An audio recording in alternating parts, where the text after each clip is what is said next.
Today, I wanted to talk to you about how to keep a good lab notebook in organic chemistry. There's a couple of things that we need to discuss. We're going to be using our lab notebook quite a bit throughout the semester. One of the big parts that we're going to use this for is for our pre-lab. Now, if you remember, we're going to be using our lab notebooks exclusively to run the labs while we are in the actual lab itself. So what that means is you are going to have to read through the book beforehand, write the appropriate notes into your lab notebook, and then you're going to run your experiment based off of what you ran. So that's one of the big parts that you need. The other big part is when you're going to go through and actually do your observations and recording of your data. So you're going to use your lab notebook to run the experiment. You're going to write down your observations and any data that you might be hoping to get, and you're going to be keeping a record of that in your lab notebook itself. Now, there are specific kinds of lab notebooks which we want. Specifically, you'll see down here at the bottom left-hand side, there's the ISBN, and there's a picture of the front cover of the lab notebook there. This information can be found in the class syllabus also, so you can look that information up there. Now, there's a couple of different versions of this. The one that I would personally recommend is the one with 100 pages in it. There are a couple of versions out there that have maybe 20 or 30 or 40. The only reason why I say get the 100 pages is because you can use this for other courses. I know there's a couple other courses on campus which use these lab notebooks. And also, you don't want to be running out of pages while you go through the semester. We're going to be writing in these lab notebooks quite a bit, and you don't want to have to be carrying around multiple notebooks because you ran out of some that are in the, let's say, the 20-page notebooks instead. Now pay attention, make sure you get a carbonless copy notebook. It's just going to be a little bit easier for you to deal with and a little bit easier for you to take care of your information there. Now down here at the bottom, you see the front cover of the actual notebook itself. And then over to the right-hand side in the blue there, you see a typical inside page. And so we're going to be going through what we can do with each of these pages and how we should actually set up the lab notebook as we go through this course. So why bother with a lab notebook to begin with? Well, remember that we are doing science, and science has to be repeatable. Okay, so we are going to be having to keep a record of your work and results. Okay, and that's going to directly lead into this point down here of writing your lab reports. So for the semester, you're going to be writing mini lab reports as you go through, kind of conclusions that you can draw from each experiment. And then there are going to be 2 formal lab reports that you have to write. And if you take a look at the syllabus and the information online, you can find all that. But what I just want to say is that it's going to be really hard to write those lab reports if you don't keep a good lab notebook. Now, keeping a good lab notebook is something that you guys are going to learn as you go along. So don't get too frustrated if if it's not so easy for you at the beginning. You're going to pick it up as you go along. Now, as I just mentioned, repeating your work is an important part of science. So as you go through, you might have to be running an experiment more than once or checking your results or whatever it might be, and you can't repeat something if you don't know what you did for the first time.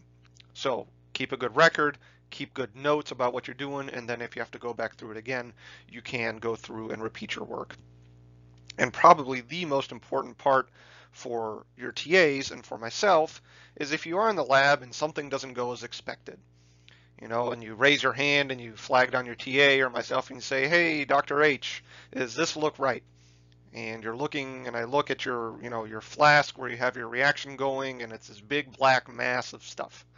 Say, well, no, it probably shouldn't look like that. Let's take a look in your lab notebook and see where, things might have gone wrong or what happened.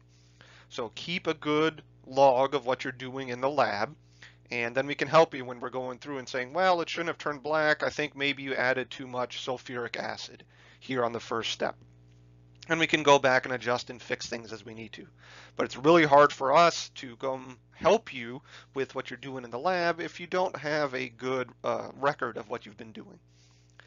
Now, with respect to writing your lab reports, make sure that you keep good track of all the information that you have.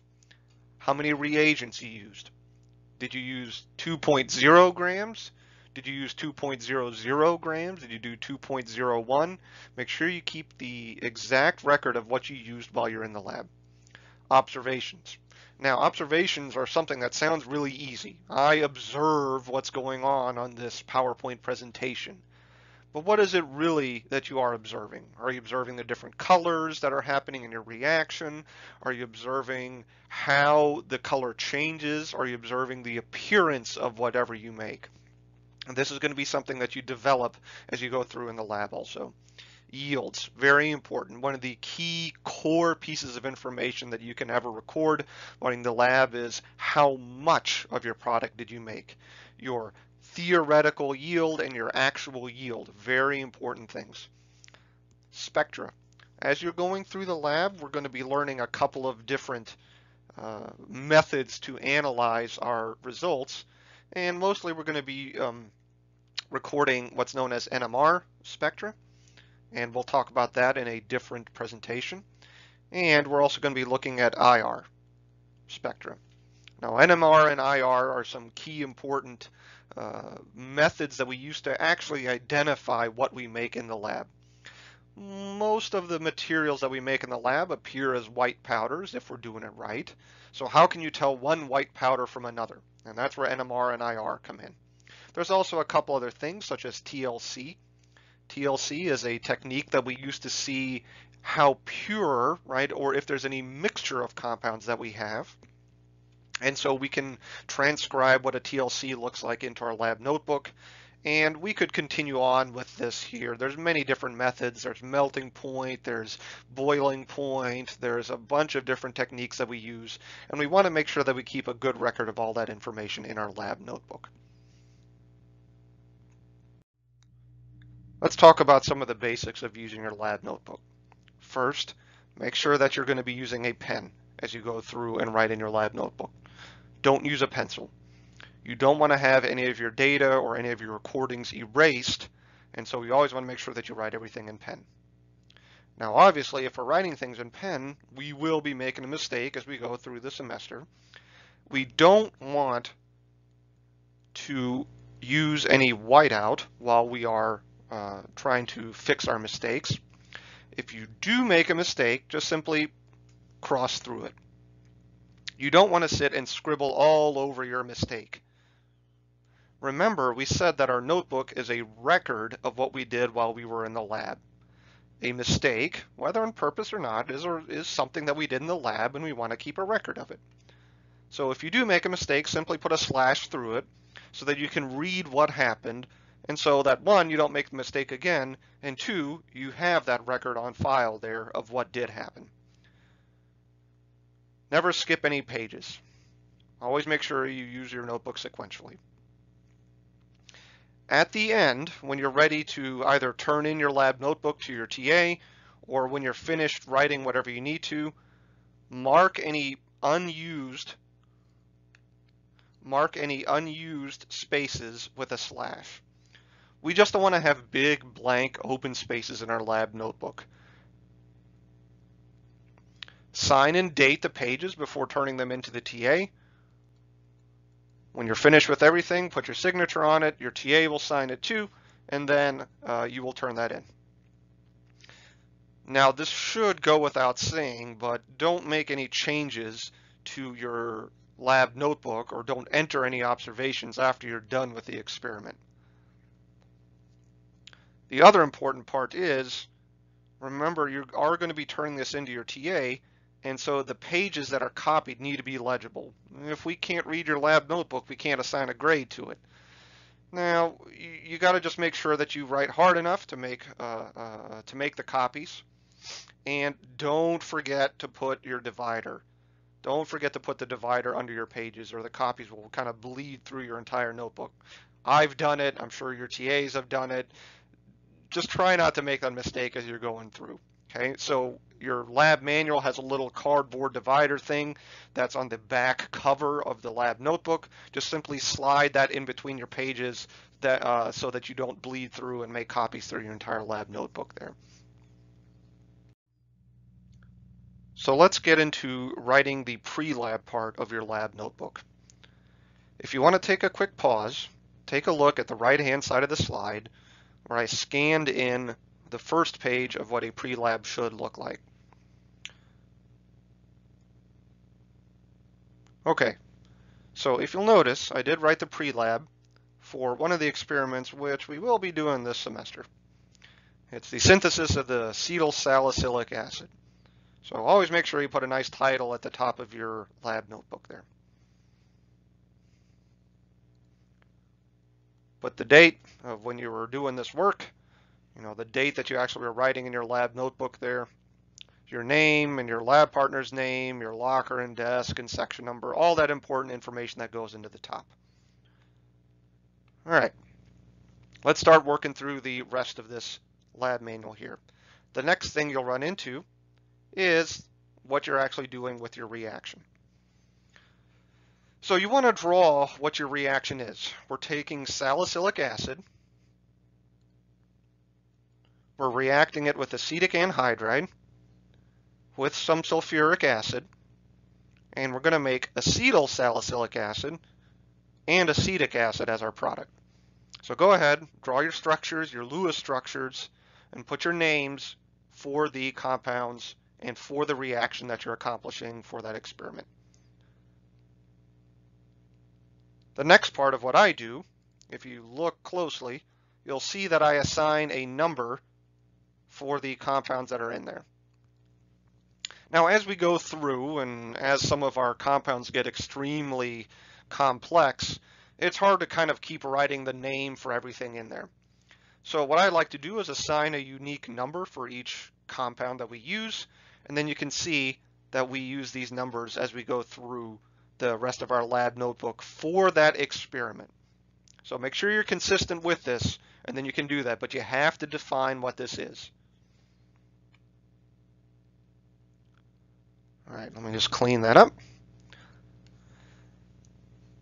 After we go through and show our Lewis structures and the drawing of the reaction that we're doing, let's go through and make a data table for the experiment. Now, in our data table, we're going to have some very important information. We got the name, we've got our molecular weight in grams per mole, we've got the amount of what we're going to be using, how much, either in grams or milliliters, depending. How many moles we theoretically are going to use. And then one of the key parts is our hazards. So we got our name, we got our molecular weight, we got how much, and we got moles. Now the name is something we can look up online. I'll talk about that a little bit later in the slideshow. The molecular weight and the amount, right? Your amount you get from your lab manual, right? The lab manual that you're using to write this from. The moles you can calculate, and the hazards we can look up in something known as the MSDS or SDS information. And I'll talk about that a little bit more later also.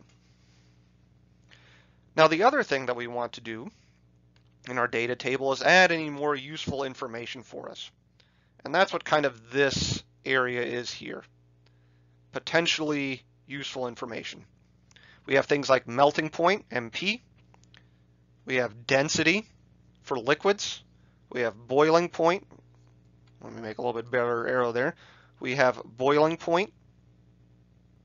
So melting point, boiling point, densities. Very important information. Now melting points you're going to need for when you go through and check the purity of your compound. It's very, very useful to have your melting point with you. Densities, if you have to measure out a liquid, you will need your densities to go from grams to milliliters or from milliliters back into grams. So any of that information, put that here in a nice data table at the front so that you have it always. Now the safety and hazards, so back over here, right, this part, we will look this stuff up in what's known as an MSDS or SDS file. Now these are things that you guys can find online. You can go to your buddy Google and type in the name of the compound plus the term MSDS, and it'll usually populate this. But like I said, I'll talk about this in just a little bit. The last thing that I like to do in my lab notebook is down at the bottom of the first page, I start to do some calculations for theoretical yield. Now, if you remember, your theoretical yield is if everything goes exactly as planned in the lab, how much of my product will I make? So let's follow our coding here real quick. I said that I'm doing the theoretical yield of 3. 3 is my acetyl salicylic acid.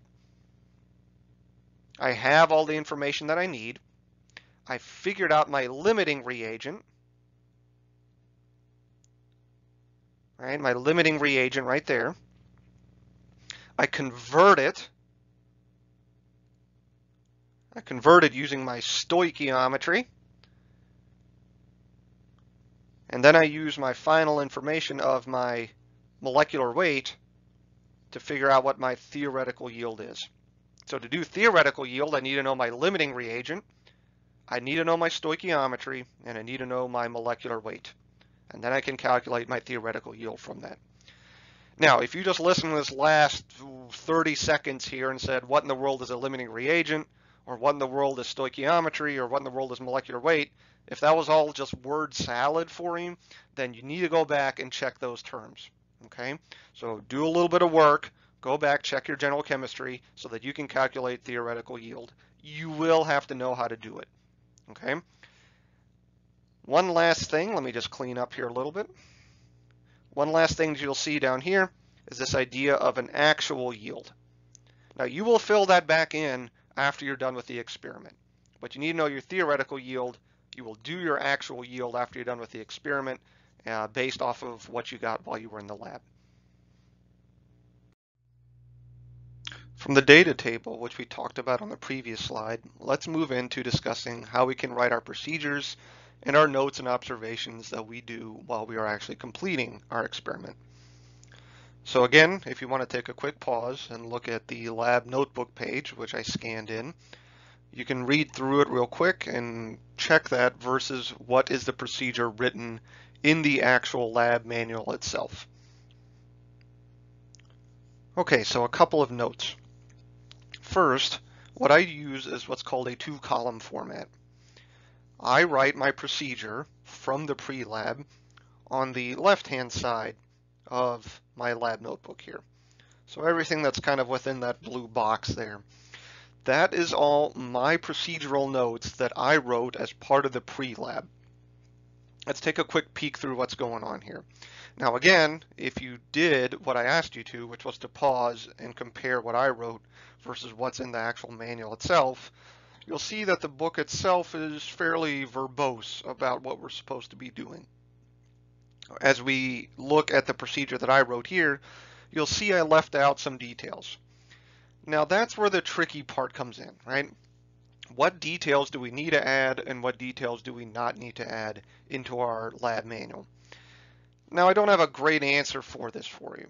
I can't tell you exactly what you yourself will need while you're completing the experiment. Here's what I will say though. As you go through the semester, there's going to be certain parts of a procedure for an experiment that you guys are going to complete over and over again. Let's take a quick look at one of these examples. So right here in step number 9, right, in step number 9 at least from what I have, I simply wrote recrystallize the crude product in ethyl acetate. Now right now that might just be word salad to you again, right? Just, okay, we're recrystallizing something in ethyl acetate. What does that actually mean for us? If you look in your lab manual, the book that you guys have, you'll see that there's almost a paragraph dedicated to how to recrystallize a crude product. What you'll have to do is you'll have to take your product, you'll put it into something like an Erlenmeyer flask or a beaker.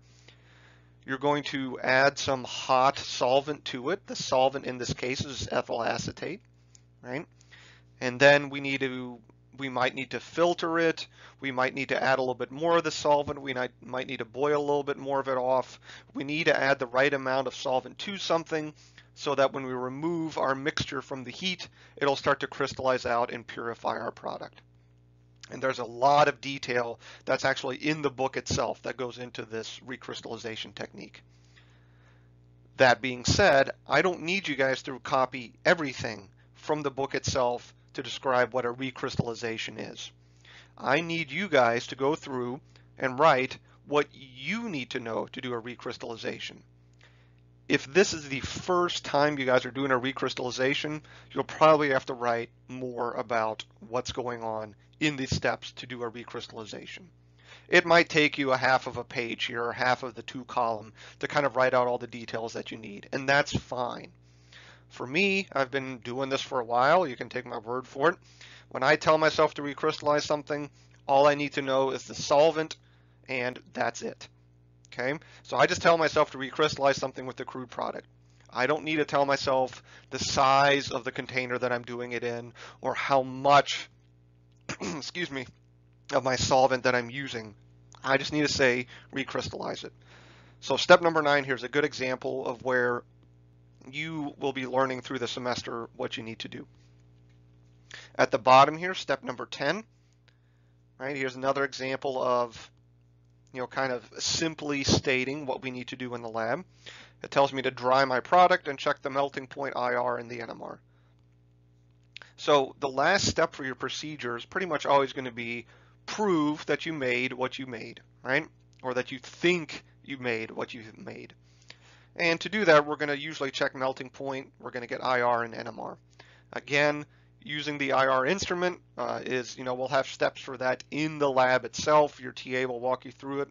It's the same thing for the NMR and the same thing for the melting point.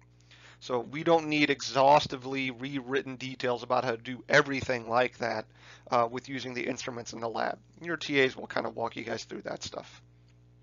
All right, so hopefully at this point you guys have read through the book and kind of read through what I wrote here. It might be a good practice for you to kind of translate the book and see what important details I pulled out of it. But let's take a quick peek. I'll kind of point out some very important stuff here. Step number 1, weigh 2.0 grams of, and then I have my drawing here of the compound. Now, I'll be honest with you, I have written this slide quite a few times, and I wrote quite a few pages to kind of give you guys an example, and I got tired of writing salicylic acid over and over and over and over and over again. For me, I'm a visual person. It's easy for me to look at a compound and remember what the name is. And even if you back up, right, you have that drawing on the previous page. So you don't have to necessarily write out exactly the name of every compound that you're using. I prefer to draw things out. That's a personal preference. But if you notice, what it says here is that weigh 2.0 grams of salicylic acid. So let's pretend that we're in the lab for the moment and we're going through and we're actually running this experiment. So what do I put in my notes? Well, in my notes, I would say something like actual. So I went and I tried to weigh out 2.0 grams of salicylic acid. I could spend 5 minutes trying to weigh out exactly 2.0000 grams of salicylic acid, and that's fine and whatever. But in reality, let's say I actually got 1.978 grams, okay? So my notes, I say that I actually used 1.978. Okay, so that's what I say in my notes. I could make a comment about that it's a white, flaky powder. And that might be useful information for me later. Okay, so I weighed out 1.978 grams of the white flaky powder, which is salicylic acid. For step 2, there's not really much you can say there. I just put something into a Erlenmeyer flask. Maybe if you spilled something, right? If you went to spill something, you would make a note that, oops, I accidentally spilled some of my starting material there. But let's assume that we've got the steady hands of a trained chemist, so that didn't happen. Step 3, I added 5 milliliters of acetic anhydride. Again, you could say something like, step 3, this is a clear liquid. Okay. Step 5, add 5 drops of sulfuric acid. Maybe it changed color. right, when you did that, right? So I'll just put a generic statement here, right? Was there some kind of color change when I added my sulfuric acid? Did it fume? Did it turn yellow? Something like that. Heat to 50 degrees Celsius for 10 minutes. You know, the book describes using a hot water bath or a steam bath. That's just fine. Step 6, we cool to room temperature to check for crystals. It walks you through, you know, some procedures about how to do that. Let's say that for step 6, we had white, you know, crystals form, right? White crystals formed, right? So we added our water after the crystals formed and put it into an ice bath, right? I'm just following through what I wrote here, right? Adding the water and the crystals. Step 7, I collected the crystals via vacuum filtration, right? That's another procedure that you guys will figure it out. Step 8, right? We tested for purity. So let's say with,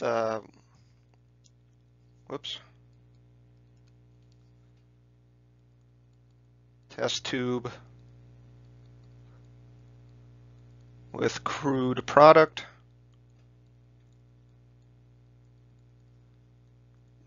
Turned purple, which is the color that it will turn when you have when you have salicylic acid or unreacted product in there. So write any observations there, something like that. We recrystallized our crude product in ethyl acetate in step 9, and then step 10, right? Say our melting point was, let's say, 100.1 to 101.3 degrees Celsius. Now our IR and our NMR, we can't add that information directly into our lab notebook because that is data that's given as a specific file format. You guys can print it off and staple it into your lab notebook, but that's a little bit more for, you know, when you guys are doing this for more of an advanced course. For the moment, you know, you can add what information in there like melting point and yield and all these kind of things, and that's what our notes is for. So this recording went a little bit long for this particular page, but it's just to give you guys a general idea about what's going on. Now, real quickly, before I lose your attention too much, right? To summarize, what I want to say is that your pre-lab and your procedure is a basic outline. If you guys want to go through and write every single step that's in the manual, in your book and bring it into your manual, that's fine. I'm not going to tell you not to do that, okay? But what I want you guys to do is actually make sure that you're learning something as you're going through the semester. If you, at the beginning of the semester, have to write everything in your lab manual, fine, okay? But at the end of the semester, if you're still having to copy every single thing about how to do a recrystallization or set something up, I need you to pause for just a second and think about what you're actually learning while you're in the lab. Now, here's an important point. Remember, there is a lab practical at the end of the semester. And so the whole point is for you to learn how to do these things, and you'll be tested on it at the end, okay? So a basic outline of the procedure. Now remember, what you write in your lab manual, both your notes and your procedure, should be enough for you and for somebody else to follow, to complete the experiments and track that your notes, right, what you observed over here, should be similar to what somebody else running the experiment would get also, okay? Remember, science is repeatable, right, and we're looking for repeatable data and repeatable information over here. One of the other parts of your lab notebook, which you may want to do, is to include a sketches or a setup portion for your procedures. Now, there are some common techniques and glassware and instruments that you will be using throughout the semester, and it could be good for you to make a sketch of what you need to do to complete or to use or how to set up certain techniques in the lab. For example, if you take a look at the picture up on the top left-hand side here, I'll box it out in green. When you guys complete a reaction or when you guys set up a reaction, we might be running something at reflux. And when it sets this, and when the lab manual tells you to set up a reflux, you might need to remember how to do that. So it's good to have a sketch of that around. So you want to draw out the glassware and label what it is and kind of make any notes that you might need as to how to set up that specific procedure. So when you're going through and doing this, you'll want to sketch your glassware. You want to make sure that you label it. And if you go through and do this, you don't need to redraw it every time that you use this specific procedure or whatever it might be. You can just refer to this later on. Remember, you have a carbonless notebook, and so you will be tearing out the carbon copies to give to your TAs, but you keep the hard copies.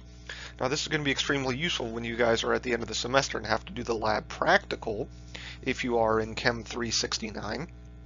And for the lab practical, you will need your lab notebooks with you, and if you have the stuff sketched out, then it's going to be useful for you to be able to refer back to that. Now, there's a variety of different techniques and things which you guys will be using throughout the semester. I just have a small little list here: reflux and thin layer chromatography, TLC, proton NMR, carbon NMR, IR, recrystallization, distillations, boiling point determinations. But you will go through and populate this list as you guys are preparing for the lab. So when you guys are going through and reading the procedures for the lab, which you will be completing in that week, if there's a technique or glassware or something which you aren't familiar with, use your time wisely, sketch that out, and make the notes that you need to in your lab notebook itself. So I wanted to talk to you about some resources where we can find information that will be useful for us in the lab. Specifically, what we will need to use, or one of the items that we will be looking for while we're in the lab, is information about our MSDS, or you'll also see now SDS, information for our chemicals. Now, I think we all have this tendency just to go into our buddy Google and type the name of a chemical plus MSDS, and that will usually lead us to a link about the information that we need, and that's fine. It's quick and to the point, and that's great.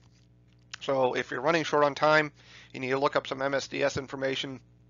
Google's a perfectly valid way of doing that. But if you remember in the previous slide, I talked about some of this more detailed information like density and melting point and appearance and all this other stuff, which will be useful for us. There's another website which I personally recommend. That's this ChemExpert website here. Not ChemExpert, just ChemExpert. It's not a typo, I promise. ChemExper.com. Now, if you go to that website, this is basically what the splash page is going to look like down here. Okay, and there's some useful tools that I just want to point out to you on this slide and on the following slides too. So real quick, if you know the name of your compound, or if you have what's known as a CAS number. CAS number is just basically for every chemical that's officially cataloged. They assign a number to it, and you can type that CAS number into there and search for it. So if you know the name, or if you have that CAS number, type it in, click search, it's going to bring it up. Now, we might not always know the name or have a CAS number, and for that, what I did want to point you guys out to is this idea of a structure search here. Now, that structure search tab is going to be extremely useful for you. You can actually draw whatever compound it is you're looking for, and it will search based off of the drawing itself. So I wanted to talk to you a little bit about that. Okay, so this slide is showing you the basics of if you're in this structure search tab up here. So we don't know the name of something, but we know what it looks like. Let's see what information we can find about that. So we clicked on structure search. It's going to bring up an empty window that looks like this, right? So in the purple there, you'll see this empty search window, which has the usual drawing tools which you may or may not be familiar with. So let's say that we want to find information about our specific compound in there. We drew it, okay, and then at the bottom we've got two options: the exact search and the substructure search. Now, the substructure search is useful for us if we have a larger molecule that we're looking for. So what substructure search does is it takes what we have there in blue and it tries to match any part of that, what's circled in blue, to any larger structures. The exact search looks for exactly that compound right there. So there's a subtle difference in between the two, but it doesn't really matter so much for what we're doing for our example here. So let's click on substructure search, and what it would bring up is what's down here in the orange. Okay. And it's going to say, okay, you, based off of what you drew, here are the top results, just as if you were in Google and you hit search in there, right? So real quick, let's walk through what the actual results are. We've got the name over here, M-xylene, which, you know, ortho, meta, and para, right? We'll learn about that, you know, as you go through the organic semesters. And xylene is a common name for dimethylbenzene, so just the common name of what we run into there. Here's that CAS number that I was talking about on the previous slide, and it shows the drawing over here, right? So you can easily match up the compound that it is that you're looking for. Find what it is you're looking for, click on it, and it will take you to the search results. So here are the results of what happens when we click on our buddy M-xylene. You get a whole bunch of information. Now, again, I would recommend you guys just taking a quick pause here and kind of reading through everything just to kind of get a little bit oriented before I start talking about the important stuff. Okay, so name on the left, and this block over here on the right is where a lot of our useful information is. The RN at the top, again, that's our, you know, your CAS number, your registration number. Not too useful for us, but you can use that to find compounds in Wikipedia also. You can search CAS numbers and find the Wikipedia information. MF is a molecular formula, extremely important, right, to know what it is we're dealing with. C8, H10, good to know. The molecular weight is right below that, MW, 106.1674. You can't stress enough how important it is to have your molecular weights with you. Boiling point and melting point, again, one of these extremely core bits of information. You know, what does a melting point actually tell us, right? So if I'm looking at M-xylene here and I'm looking at a melting point of -48 Celsius, for, you know, the only thing that we can really say right now is that M-xylene should be liquid at room temperature. Remember, room temperature is approximately 25 degrees Celsius, right, give or take. And so if we're in the lab and you're looking for M-xylene and you pick up a bottle and it's a solid, right, something's going wrong, right? You don't have the right stuff. M-xylene should be a liquid based off of our melting point there. Boiling point's 139 degrees Celsius. That means it boils way higher than water does. And what does that tell us? Well, if you take a look through your note, through the lab book itself, right, it tells us in certain cases that we need to boil our solvent. And we usually boil our solvents with heating baths, the most common one being probably a water bath for us. So the question is, could we use a water bath to boil xylene? And the answer is no, because water boils at 100 and M-xylene boils at 139. So we'd have to pick a different media to boil this with. Below that, we have the density, right? Density of 0.864. So this is less dense than water is. So if I dumped some xylene into a beaker filled with water, the xylene would be floating on top. Extremely important information. All right, so a lot of information in that block right up there. If you take a look, this is something that's going to come up later. Predict NMR spectrum.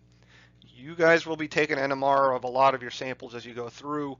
It's a great idea to be able to look at the NMR of what things should look like versus what they come out of in the lab. So not every compound's going to have this predict NMR spectrum, you know, but if it's there and you guys are using it, go for it, look at it. Let's look down here at the bottom block. So once we get away from the block in gray, right, we're down here in what I outlined in orange, or what the website shows in green. This is basically saying, okay, so you want to purchase some xylene. I imagine you don't, but what it is a link of supply, or excuse me, a list of suppliers with useful links. Now take a look down here. There's a couple of important suppliers for you to kind of finish whatever information you need. Acros, right here is basically, let's think of it as the Walmart for chemical compounds, right? They kind of supply the large bulk of most things which we do order. And so if you take a look at Acros, and right across from them, you'll see down here in the blue, right, in the light blue, you'll see a bunch of links that say hazard, risk, safety, MSDS, MSDS-EN, MSDS-DE, and MSDS-FR. Now the MSDS information you will need. Remember, you do need that MSDS information for your pre-lab. And here they have it in English, in Deutsch, and in French, right? So I guess DE is Deutsch, I'm pretty sure. But anyway, so information that you guys have there. And right below that is you'll see something called NMR-DB. And that's the NMR database. Now, if you take a look, this right here again is a link right there. And if you click that, it should bring you to an NMR for that specific compound that somebody took from an actual sample, right? Up here at the top, we predicted the NMR spectrum, so we had our computers calculate what it should be.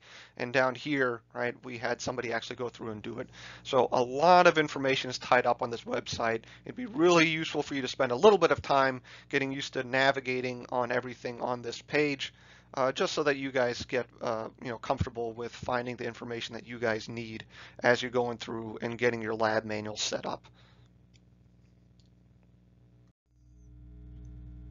So after the lab is said and done and you've completed what you need to in the lab itself, it's time to come back through and finish up a couple of the other details that are within the lab manual itself.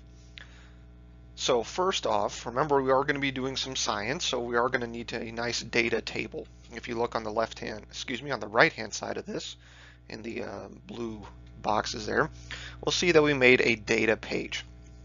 Now, when you're going through and you're doing your notes as you're completing the experiment, remember you're going to be writing down steps about, okay, well, the reaction it turned brown or it turned yellow, here's my melting point, here's this, here's that. All that data is going to be scattered through your procedures. When you're finished with the experiment, you're going to want to take all that relevant data and combine it into a data table. So you'll see a couple different parts here within this. I have one data block here for my melting point. You'll see that I have melting point of my starting material, the salicylic acid. You'll see I have a melting point for my crude product before it was recrystallized. And you'll see I have a data point there for my recrystallized product. And if you'll notice here in the purple, right, I compare my observed results to a reported results. So if you remember when we were talking about our pre-lab, we got some data from our online sources. What are the literature values for melting points? And that is what I'm talking about there with the reported values. How does our observed data compare to our reported data? The next thing that we can put into a table format, or that's useful for us here, is our analysis. So in this case, we went through and we did an IR. And when you guys are going through and looking at IR, there's going to be a bunch of different peaks. Now the data that you put into here is what is relevant, what is diagnostic for your specific experiment. Now this is something that's going to be learned as you go through the semester, and your TAs are here to kind of help you out with this too.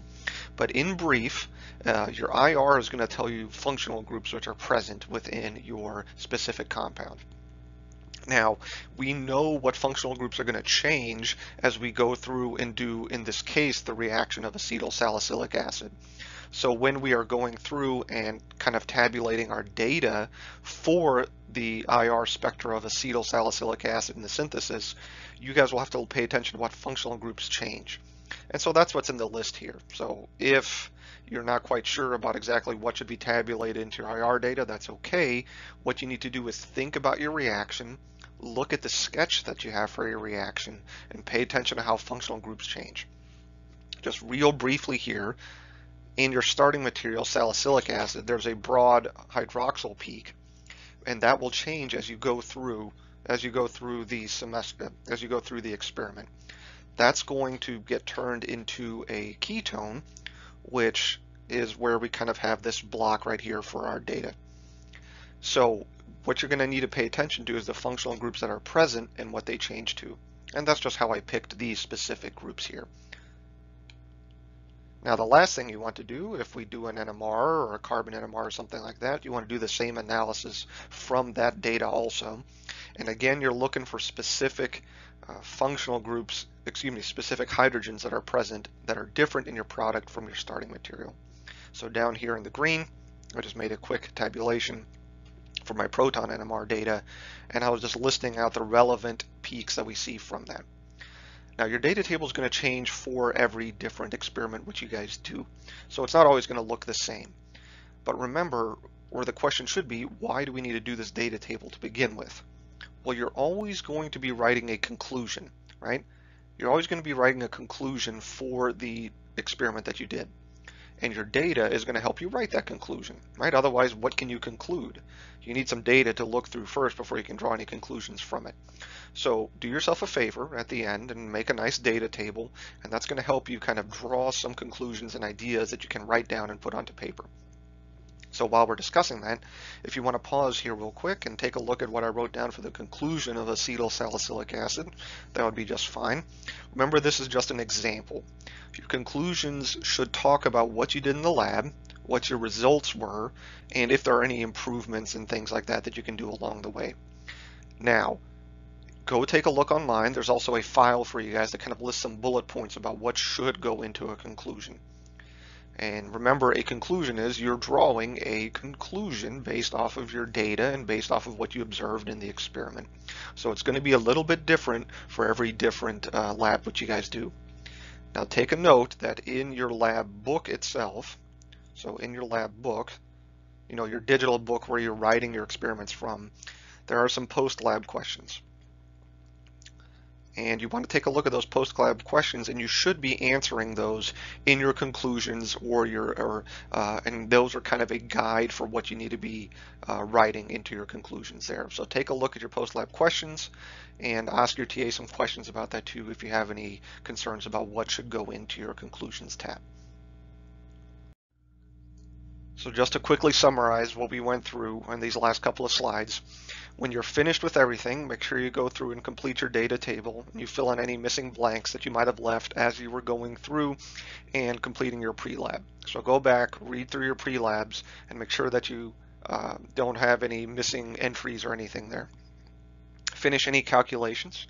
Right, so if you remember, we did an example calculation of theoretical yield. Go back, fill in any blanks that you might have there for your calculations also. And my last point that I do want to say is now that we've completed an experiment, don't forget that now we have referenced and we might have some drawings for common procedures that we might use in future experiments. So you can note the page number and then you can refer back to those drawings or whatever it might be if you have a future lab. So to try and summarize everything very quickly, remember your lab notebook is going to be where you do your pre-lab, and every experiment has a written pre-lab that goes with it. We talked about how to generate a data table and where to get that information, and we talked about how to write your procedure in a 2-column format so that you can have your instructions, and then you can also take notes next to that also. Remember, your notebook is a record of your work. We will be collecting your notebooks as we go through. That's part of your grade for your course. So you need to write neatly. If your TA cannot read what you have written in there, we can't assign a grade for it. Remember, your whole notebook is not only for you, but it's also for somebody else to follow through your work. We will be going through and collecting them, and if you're going through the lab and there's a problem with your experiment, your TA will need to be able to go through and read your lab notebook to kind of see where something might have gone wrong. So do yourself a favor, spend your time to make your lab notebook look nice and neat, and that'll save you a lot of headache as you go through the semester. Don't forget that your lab manual is located online. You can access it through OWL. And I just want to end by making the point of the more time that you put into preparing for an experiment, the better that experiment's going to go. You're going to understand what you're doing. You're going to know the procedure a little bit better than having to read everything verbatim from your lab notebook. And you're going to understand what the point of the experiment is. And so at the end of the day, your goal as a student in these labs is to come in, get your experiment done, and get as high a grade as possible. Now you want to get this experiment done as quickly and as efficiently as possible. And the way to do that is to spend your time writing a proper lab notebook with a proper pre-lab and taking good observations. It's going to be in your best interest to do those things. Now it's going to be a habit that you have to develop. And it's something that you're going to kind of have to force yourself to do because a lot of your other labs really haven't kind of emphasized this notebook procedure. But for these courses, please make sure that you're spending the appropriate amount of time completing your lab notebook.